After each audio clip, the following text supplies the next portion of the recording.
దేవుణ్ణి నువ్వు విసర్జించావు కాబట్టి దేవుడు నీకు ఏం పెట్టాడంటే ఒకటి బాధ పెట్టాడంట. మీరు బాగా గమనించాలి.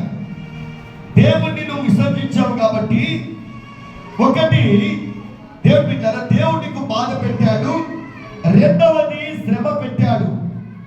ఏమండి?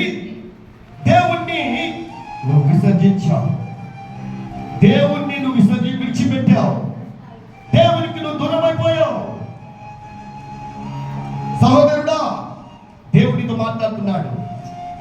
దేవుణ్ణి విసర్జించావు కాబట్టి దేవుడు నీకు బాధ పెట్టాడు, రెండవది శ్రమ పెట్టాడు, మూడవది శిక్షలోనికి నిన్ను దించేశాడు. దేవునికి దూరం అయిపోయావు. ఈ మధ్యాహ్న కాల సమయంలో దేవుడు సూటిగా నీతో మాట్లాడుతున్నాడు.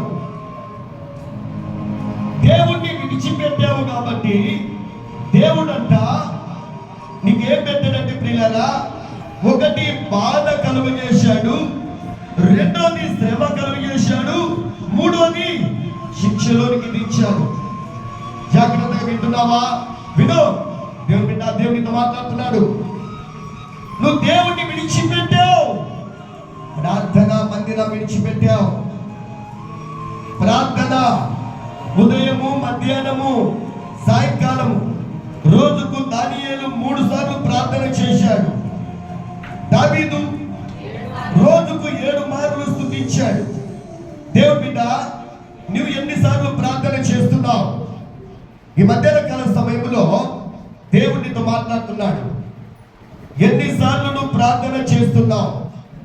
కానీ నువ్వు దేవుణ్ణి విడిచిపెట్టావు కాబట్టి నీకు బాధ వచ్చింది.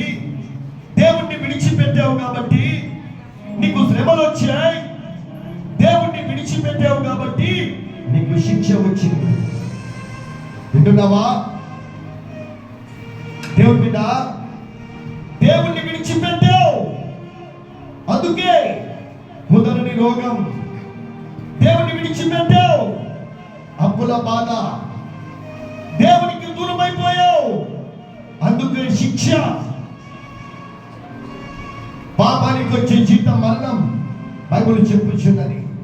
దేవుడు చెప్తున్నాడు. అందుకే ప్రియులారా, ఇక దేవుడు మాట్లాడుతున్నాడు. దేవుణ్ణి విడిచిపెట్టావట, అందుకే ప్రియులారా బాధను